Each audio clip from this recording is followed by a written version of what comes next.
Today's episode of Market Talk is brought to you by GrowMark FS. Keeping up on the latest in ag is a challenge, to say the least, but there are experts nearby ready to help. You'll find them at your local FS. You can trust them to bring you customized agronomic, grain, and energy solutions born of the latest thinking. That's because FS specialists receive continuous training that keeps them current on the latest trends, practices, and technologies. So you'll get local expertise that's both exceptional and up to date. Visit fssystem.com to learn how FS is bringing you what's next. Well, we saw more follow-through selling on Friday in the soybean oil complex, and we saw pressure in corn and wheat, while soybeans and meal actually had a decent day overall compared to what was seen in the bean oil complex. But we just got a lot of stuff to wade through here today. Joining us to discuss, Ted Seifried, Zaner Ag Hedge, is back with us. Ted, good to catch up with you, buddy. Hope you're doing well. Yeah, all's well, Jesse. Hope you're doing well too. It's that time of year where everybody are moving around the cabin and spending time with family, and yeah, it's holidays are in the air. Definitely. Holidays are in the air, and it is that time of year where, I think typically the markets usually get kind of quiet. We get into that holiday malaise type of trade, yet on Friday to wrap up the week, we saw more volatility in the markets. And I think just to start, Ted, let's talk this soy complex. Bean oil, a washout in bean oil the last 2 days of the week, and a lot of factors. It felt like kind of a perfect storm kind of combining, and that EPA announcement with the RFS and the biodiesel side, biodiesel folks not happy. That seemed to be the straw that broke the camel's back, so to speak. Talk about what you saw there just to kind of wrap up the week, Ted. Yeah, Jesse, and actually even before that announcement came out, Malaysian palm oil was down pretty sharply too. So it was, like you said, sort of the perfect storm happening there for soybean oil. Funds were really rather long, right? So when you get a fundamental change or a big fundamental input like that, and you get this sell-off, a lot of times fund liquidation happens in days of three. So not surprised to see that happen Thursday, Friday, and we'll have to see what happens on Monday. But really, the EPA announcement, this EPA, the Biden administration had been talking up, biofuels, and the expectations were that we were going to see a big increase in the RFS mandates for biodiesel in particular. The problem is, though, is that unlike like a WASDE report or a quarterly grain stocks report, you don't have this survey of analysts where we have these published numbers where we can say, here's the range of expectations, here's the average expectation, and then when we see the numbers, we can compare. There was really nothing to compare it on. The market did the comparisons for us. You could see how disappointed the market was because really the increases that are coming for 2023, 24, and 25 are really very marginal. And that was really against what the overall market was thinking, even though we don't have those average trade guesses. And so there you go. You have this flush out happening in soybean oil. Soybean oil has been a very strong component of the soybean complex, much more than it has been in years past because of the strength or the value of soybean oil. So when you have that flush out, that's definitely going to affect soybeans. And we certainly saw that on Thursday. Now, on Friday, soybeans tried to come back a little bit, which kind of predictable on a Friday after a big move on a Thursday. Whoever was selling into it on Friday might be thinking, I'm going to take a little bit of profits in front of a weekend during a weather market in South America, somewhat to be expected. So, a little bit of strength in soybeans themselves and a little bit of strength in meal on Friday. Yeah, okay, that's to be expected, but I don't know if we should read too much into it. If the soybean oil continues to come under pressure, you got to think that the soybeans would be very vulnerable as well. And that soybean chart, it's funny because just Wednesday we were knocking on a breakout to the upside. But then, by the end of the day on Thursday, we were threatening a breakout to the downside. So, we've been really in a tight range. We are going to break out one way or another. The question is which way. You've got sort of conflicting things going on because we're still worried about South American weather. That Argentinian forecast, I think, got a little bit worse this week. Central Brazil is a concern. So we have our concerns. We have had some pretty decent export sales. There are some bullish components to the soybean market. However, do understand that we are trading some elevated levels. And if you have some of these bullish fundamentals, i.e., the biodiesel aspect of the soybean complex, starting to turn, well, it means that we can still sustain some of these bullish fundamentals and also justify some lower prices. And that's something that I really want to emphasize and make people understand that, 1450 soybeans, that's not a given. It really isn't, even with some dryness in South America and relatively decent export sales, especially when you compare it to corn. Well, I wonder as well what some of these lackluster biodiesel numbers in the RFS. I mean, what does this do for soy crush expansion? What's this do for the long-term psyche of this soy complex? You hit on a few things there, I think, that speak to that, Ted. But I think the question bears asking: what does this do for crush expansion and that long-term outlook in soybeans? Okay, and that's a wonderful question, Jesse. Honestly, I don't think that that's a question that the market has really asked itself yet. I think that will happen once the dust settles, and I don't think we're at that point yet. But Jesse, I really feel that the biodiesel market or industry as a whole doesn't need the RFS, at least not nearly as much as the ethanol does. There is a lot of value there aside from RINs and what's happening with government assistance. I think really the biodiesel market can maybe stand on its own 2 feet, and I think we'll beat the numbers from the RFS.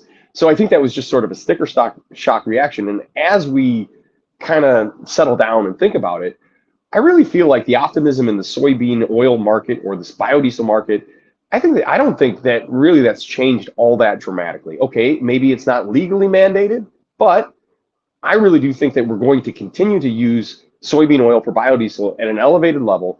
We've seen what we've done with the strategic oil reserve. There's an energy shortage, really. There will be a need. There will be that demand. So I'm not too worried about it.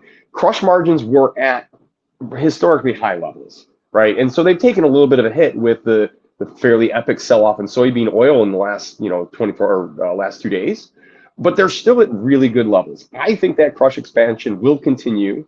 Soybean oil demand, I think, will continue to grow. I'm not too worried about it in the long term, even with the somewhat disappointing, or actually rather disappointing RFS numbers. I still think that soybean oil market, that biodiesel market industry is here to stay and will continue to provide value to the crush that previously didn't really exist. Corn and wheat looking like a little chart damage done in both complexes as we wrapped up the week. Let's start with corn. What are your thoughts with what you're seeing there, Ted? Yeah, so corn has some bullish fundamentals similar to soybeans, in the sense that we're concerned about South American weather. Our crop didn't end up as good last year as what we had originally thought. Ukraine isn't going to be at full force, certainly for a while. But there is a lack of urgency in the corn market as compared to like the soybean market. And you can see it in the form of export sales. And some of us want to sit here and say, yeah, but this isn't the main sales season for corn. That could come later. Brazil had a good second season corn crop last year, so the global importers haven't had to turn to us just yet. It's sort of pushed back our export season, and that those exports might be coming, especially if there are some big problems with Argentina or Brazil's second season corn crop. However, you have to look at the export sales, because if global end users were concerned, then you would see these sales coming back in, and that might happen at some point. And maybe it's something that has to happen on a corn chart to create that sense of urgency to get these guys motivated. But for right now, they're complacent. They are perfectly happy to sit on their hands and not come in with those bigger purchases, which to me says that they're not completely concerned about big losses in South America, at least not just yet. And without that global demand, without that vote of confidence, I suppose, from the global end user, it's really hard to argue that our exports are going to be there with this pitiful pace that we've been on. So it is a really big factor. I mean, again, there are some bullish aspects, weather, so on and so forth. But without that sense of urgency out there, you're not going to see that reflected on the board. And so maybe the market's going to try to find those exports with lower prices. And corn could not, for the life of it, close up and over that 200-day moving average. And again, that means that we're not creating that sense of urgency. So now we try the downside, and then we break some very key support levels. And now it looks like we have this sort of potential flush out that we're to the downside that we're staring down, a gap below us that we left back in July, and even those lows that we had for mid-July, those might come into question here pretty soon. So if we don't do something to create a lack of urgency in corn, it looks like there's downside potential in the near term, counter seasonally. Seasonals haven't worked; they didn't work for harvest lows and things like that. So I think you got to take that seasonal chart and crumple it up and stick it where the recyclables go. You can't rely on that. This is a different year. We're at different price levels. The corn chart right now doesn't look good. The price action feels bad. Export sales continue to be pitiful. And again, I think that's the main thing that you need to watch. South American weather is something we need to watch. But that South American weather has to trigger those export sales for us to say that sense of urgency has come back to the market. Ted Seifried, Zaner Ag Hedge, our guest here today. Ted, let's talk the wheat market side. I mentioned some chart damage. It looks like there. I know we have some different issues in wheat. We have dryness in the southern plains. We have issues in Argentina. But, the market, I wonder how much the market's really looking at some of those factors. What are your thoughts? Yeah, I mean, look, there's a lot of studies that say that early season ratings, as low as they are for the winter wheat crop, generally mean that we're not going to have a good crop at all, Jesse. And we're not the only place that's been having problems with this wheat crop. The issue with wheat has really kind of been on the demand side of the equation. Also, yes, we've seen our exports pick up a little bit in recent months, but we never did see that huge influx of buying because of Ukraine. We are still not very well priced against the rest of the world. It's a demand issue for wheat. And so wheat's been very disappointing. I mean, there's been a lot of reasons to try to be bullish wheat, and they just haven't panned out. That chart has really kind of been broken for a couple months now, and now really just starting to get worse. A lot of people were talking about bottom picking wheat, midweek. And then, Friday's trade really didn't make you feel good about that. So I don't know. I've been saying it for a little while. I kind of look at wheat as sort of the canary in the coal mine. If you have a market that's not responding well to bullish fundamentals, to bullish supply side issues, that could be telling in and of itself. And I want to make it very clear. I'm not comparing today to 2008. But you go back to 2008, the wheat market broke 2 months before everything else did. And then we had, just precipitous fall offs, really, in all commodities. And in that year, wheat was sort of the canary in the coal mine. And I'm a little worried that wheat is, once again, the canary in the coal mine and sort of forecasting what we're going to see happen in corn and beans in the relatively near future, again, unless there's just a major catastrophe down in South America. I think about looking back at history to maybe forecast the future. We've seen that how many times over the course of history and all walks of life. So definitely some food for thought there. Ted, livestock, cattle, hogs, I'll lump them together for our discussion here. Just a moderately higher day on Friday, kind of the same activity. It looked like in price action in both complexes. I know a few different things going on, whether it's cattle or hogs, but as you look at that protein sector as a whole, what's your thoughts there wrapping up the week? Cattle really very sideways. And the good news is that we're holding up near the high end of the range. The bad news is that we can't get what we need to break out to the upside. And it would have to be cash, I think, to make that happen. My concern with that is that although cash was surprisingly higher during a holiday week last week, it's been really very sideways this week. We didn't see that follow through to the upside. And you worry that Packers margins now starting to go into the red a little bit. And sort of the time frame for Packers to be buying cattle in order to prepare for the holiday season might be kind of coming to the end relatively soon. You worry that the cash cattle might start to soften. I think domestic demand is going to be solid, but Packers might take a little bit of a step back. And for the fact that we haven't been able to break out to the upside on the futures market in a chart, I worry that we could be getting ready or due for a bit of a correction lower. But again, I don't have anything to say that yet. Right now, it's just been sideways. Hogs are a bit of a different story. We had that big breakout to the downside happen Monday, really a big flush out. But we didn't really see follow through. We kind of held, near unchanged on Tuesday. We had a pretty decent bounce back on Wednesday. hogs have kind of recovered from that breakdown on Monday fairly well. However, I'm a little worried that, as we get through the holidays and post holidays and until we get into the next growing season, maybe demand does fall off a little bit. I don't have a really good reason for hogs to go back up to highs right now. And maybe we're just going to define a broader range in which to trade sideways in. But I worry that breakdown that we saw on Monday might be a little bit telling. That minimally we might be expanding the sideways range with a little bit broader spectrum to the downside. Ted, on the macro picture as well, I should ask you there. We got a fairly robust jobs report on Friday, and looking at the Fed and the comments this week from Fed Chair Powell, et cetera. What do you see on this macro picture? Anything you're really worried about, keeping an eye on closely as we work into December? Yeah, I'm really torn about the Fed. I think we've got some very conflicting factors. Like you said, there was comments throughout the week suggesting that we might moderate the rate of increases that we're seeing in interest rates. But on the other side of that, a lot of times the Fed likes to use their words before they use their actions. And just by saying things like that, they've been able to break that dollar off of highs by a fair amount. And then you follow that up with like you said, a rather robust jobs report. Those are green lights for the Fed to continue to put the pedal to the metal. And if they are really, in fact, committing to fighting inflation in the longer run, I'm not so sure they should pause right now.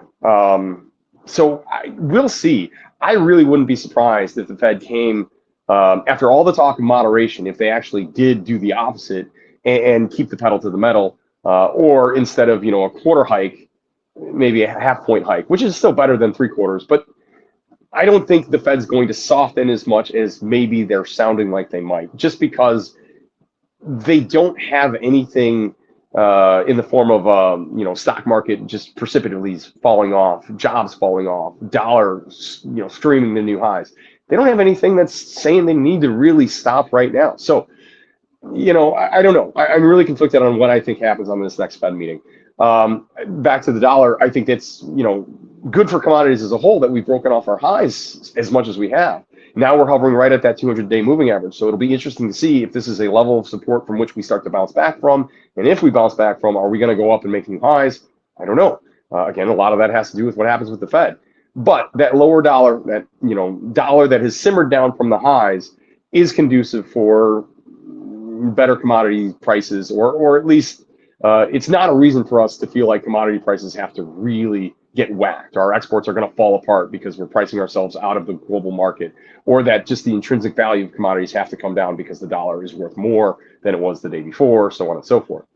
So there's that. Now, energies were a very interesting thing this week because, Jesse, I think we had a very, very rare scenario this week where we talk about crude oil as being an outside market for the grains and how it influences grains because of the energy component of grains, and how crude oil is sort of again, I'm going to use the term canary in a coal mine for all commodities and so on and so forth. I think this week we had the grains being the outside market for the crude oil in the form of the RFS decision, and less aggressive RFS numbers mean, well, it's not going to cut into crude oil demand as much. So that really helped crude oil rally, or continuous rally that it had from the reversal that it had on Monday, which was actually really impressive, making new recent lows, and then, ripping higher to close higher on the day, and then being higher, 4 days in a row. It's been a real nice bounce in crude, but now we're running into resistance again. So it's going to be very interesting to see how crude handles this downtrend line resistance. If it fails here, it could go back down and make new lows. Fundamentally, I'm pretty neutral at these levels in crude. I had been looking for about $75 crude. We got there. I don't know if we need to see a big leg lower into $55 crude, but I'm also not thinking that we need to see a sharp rally in crude either. I think we're kind of maybe finding an area that we can trade sideways for a while, maybe put in a longer term base and see what happens with the supply side of things. I do think $80 and below crude, I think government steps in and starts to refill the strategic oil reserves. I think they need to do that. So I don't think the sky is falling in crude anymore. But I also don't really have a reason for it to continue to do what it's been doing all week, which is just straight up. Ted, great stuff as always. Final thoughts for us before we wrap it up today? Wow, Jesse, I think we've covered a whole lot. Okay, I will say this, and I'm going to kind of touch on something I said earlier. You can take that seasonality chart and stick it in the recycle bin. I don't think this is a year to get complacent during the holidays on marketing, as far as producers are concerned. I don't think that we should look at the last 6 months of very sideways prices and say, hey, this is a new plateau and the downside risk is limited. We are still on the historically high end of things. There is a tremendous amount of risk, especially for those of us that paid a whole lot of money for input costs, and we've locked in that portion of it, but we haven't locked in, the high price grains. A lot of us still hoping to go back to those highs to make those sales. I'm saying that you got to be doing things to protect yourself because the downside risk is tremendous. There is a scenario where corn goes back to say 480, for example, and I'm not saying that's going to happen, but if it were to, and we've already booked these really high input costs, wow, that could be a killer for some people. And we got to do everything we can to make sure that scenario doesn't happen. So don't get lulled into complacency. Do recognize the prices that we're at, both for the 22 crop and the 23 crop, still trading $6, December 23 corn roughly, still trading, really good prices in beans. Take advantage of that. Do marketing. I would say be more aggressive than you have been in years past. I wasn't saying that at these higher prices at this time last year because I think we had a different fundamental outlook from a macro point of view. There's a lot of things that concern me now, Jesse. And I think we're overdue for a bit of a break to the downside because the old adage of high prices are the cure for high prices ultimately always does come to be true. And the question now is just when. We might have one last hurrah to the upside, and that's great. There's always more to sell.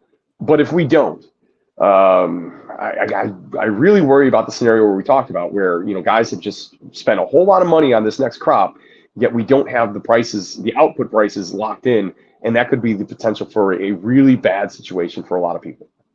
We've got to manage that risk. That's what it comes down to. And if folks want to talk with you there at Zaner about managing their risk, what's the best way to get a hold of you, Ted? Yep.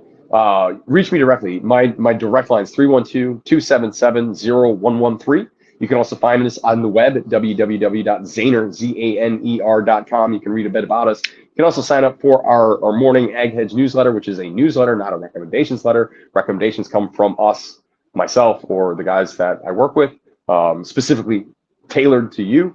And then if you're on Twitter, you can find me on Twitter I'm at the Ted Spread. I like to have a little fun on Twitter, and I do talk about markets as well. Well, we appreciate the time and insight as always. Great to catch up with you again, buddy. We'll talk to you again soon. Ted Seifried, Zaner Ag Hedge. Have a great one. We'll talk to you again very soon.